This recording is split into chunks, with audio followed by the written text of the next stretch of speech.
मित्रों, कि आप विश्व के सबसे बड़े धनी व्यक्ति के बारे में जानते हैं? सबसे बड़े धनी व्यक्ति का नाम क्या आपने पढ़ा है? नहीं, ऐसे व्यक्तियों का नाम फोर्ब्स और टाइम मैगजीन में नहीं आता। मैं सबसे धनी व्यक्तियों की बात कर रहा हूं। सबसे ज्यादा धन कमाने की आकांक्षा रखने वाले धनी व्यक्तियों की बात नहीं कर रहा। आज मैं एक ऐसे ही विश्व के सबसे धनी व्यक्ति के बारे में आपको बताने जा रहा हूं। बहुत आश्चर्य की बात है और मैं आपसे ये कहूंगा कि मैं आपको ये प्रस्तुत करना चाहता हूं, समझाना चाहता हूं, कहना चाहता हूं कि इस वीडियो को देखकर आप भी विश्व के सबसे धनी व्यक्ति बन सकते हैं। अभी आप पर निर्भर करता है। चलिए पहले घटना के बारे में जानते हैं। मित्रों, एक बड़ा शहर था, उसमें एक बड़ा मंदिर था। मंदिर में हर रोज अलग अलग व्यक्ति आते थे, अपनी समस्याएं प्रभु के पास रखते थे, मन्नतें मांगते थे, क्या क्या चाहिए उसकी विश लिस्ट बताते थे और भगवान को कहकर चले जाते थे कि आपने मुझे उससे तो कम ही दिया है, ज्यादा नहीं दिया। हर रोज मंदिर में व्यक्ति लगभग यही करने जाते हैं, हे भगवान मेरे पास ये नहीं है, मुझे ये दे दीजिए, मेरे पास ये नहीं है, मुझे ये दे दीजिए। एक बार हुआ यूं, एक ही दिन में एक बार सुबह उस शहर के बड़े ही धनी सेठ उस मंदिर के में भगवान के पास आए। भगवान को प्रार्थना करने लगे, भगवान मेरे पास मेरा जो व्यवसाय है वो थोड़ा थोड़ा ठीक होने लगा है, इसलिए मैं खुश हूं।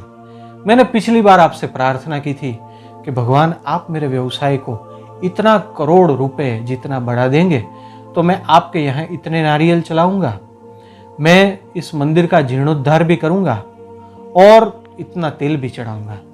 फिर भी प्रभु इतना तो विकास नहीं हुआ जितना मैंने आपसे मांगा था। मेरी संपत्ति में प्रभु अभी 20 करोड़ का ही इजाफा हुआ है और वो भी महज 10 महीनों में। प्रभु मेरी आपसे प्रार्थना है कि मेरा जो कजिन है वो इस 10 महीनों में 50 करोड़ कमाया है, मुझे इससे भी ज्यादा धन कमाना है प्रभु, और आप मेरी ये मन्नत पूरी करेंगे तो मैं मेरे घर के नजदीक आपका एक मंदिर बनवाऊंगा, क्योंकि मेरे घर से आपका ये मंदिर प्रभु 15 किलोमीटर दूर है।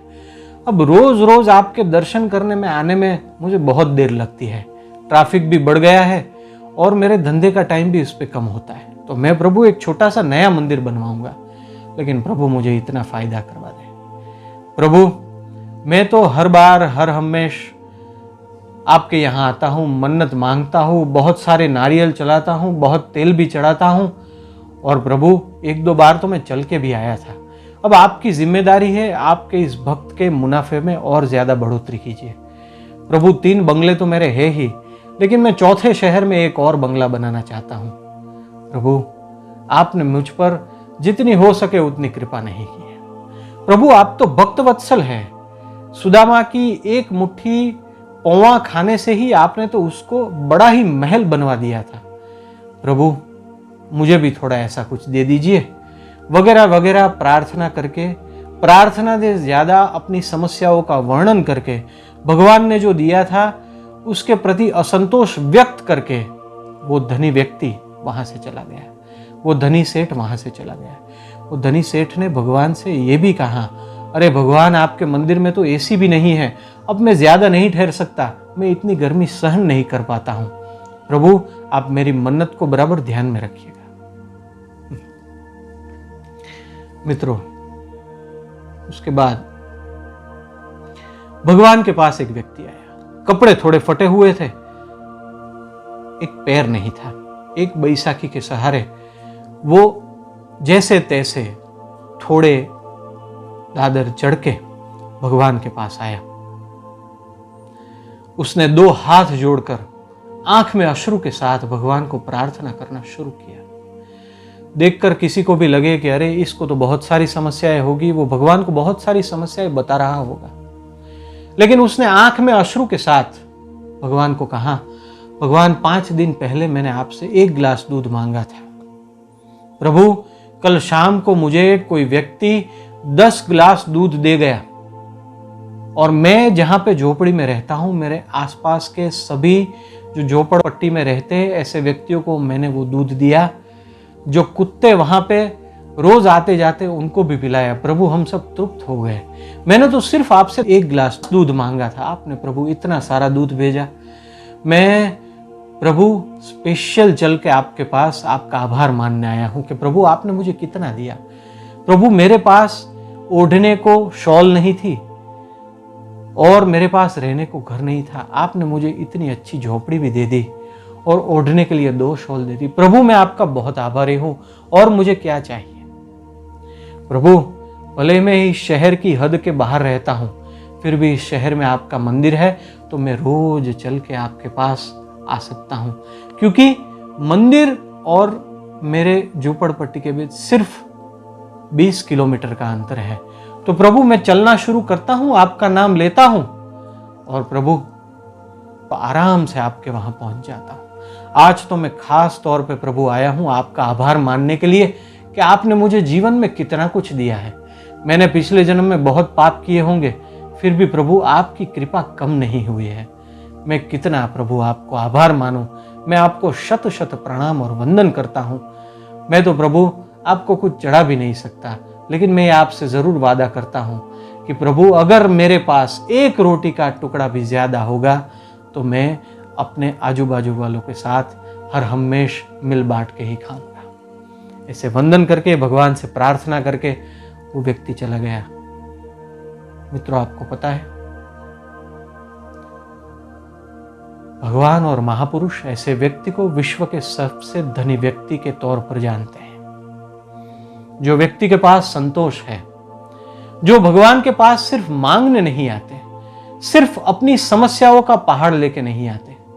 अगर भगवान उसे कुछ देते हैं तो वो पहाड़ जितना उपहार मानकर भगवान का आभार मानते हैं, और जो भी मिलता है वो सुख, चैन और संतोष से जी के मानते हैं, सोचते हैं और इस तरह से ही रहते हैं। हाँ, अपनी जरूरियात के लिए, अपने कुटुंब के पालन पोषण के लिए वो जरूर मेहनत मजदूरी करते हैं, लेकिन मेरे पास कुछ कम है, मैं किसी से पिछड़ गया हूं और मेरे पास बहुत लोगों से बहुत कम चीजें हैं, ऐसा वो सोचा नहीं करते। मित्रों, ये कोई काल्पनिक बात नहीं है, ये सत्य घटना है और ऐसी अनेक घटनाएं आपको अपने आसपास भी जानने सीखने को मिलेगी। आंख उठाकर कभी गरीब लोगों की बस्ती में जाइएगा, शायद उस बस्ती में आपको सबसे धनी व्यक्ति और भी मिल जाए।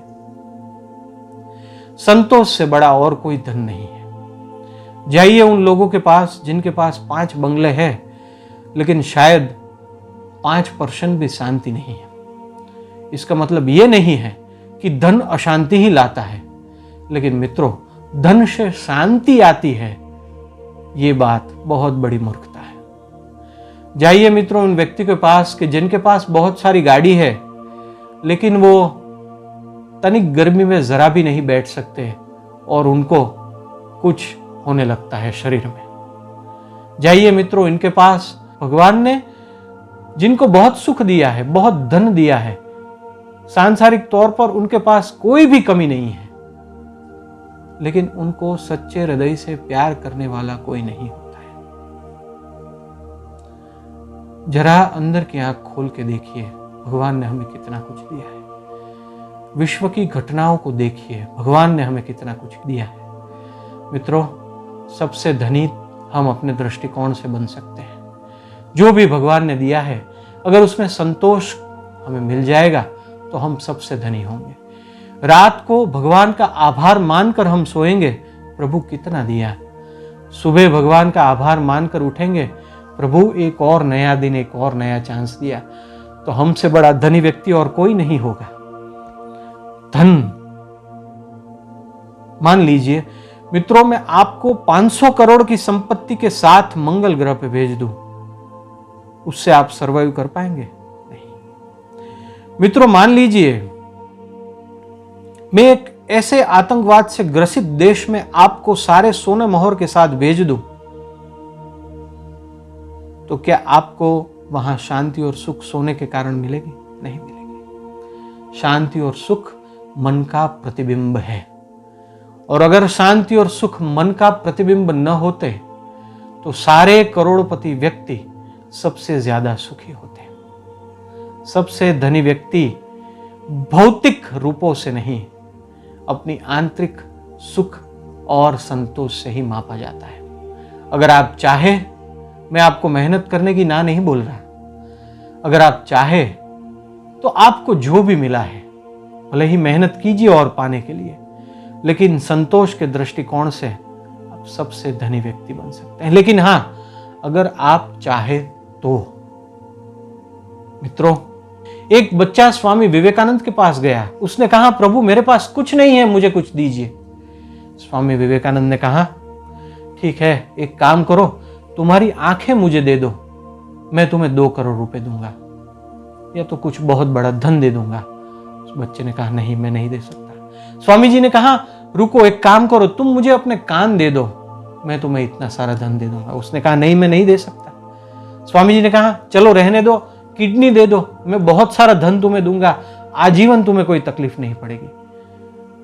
उस किशोरावस्था में रहे हुए बच्चे ने कहा, नहीं नहीं, मुझे ये सब कुछ नहीं देना है, भले ही आप मुझे बदले में कितना ही धन दो।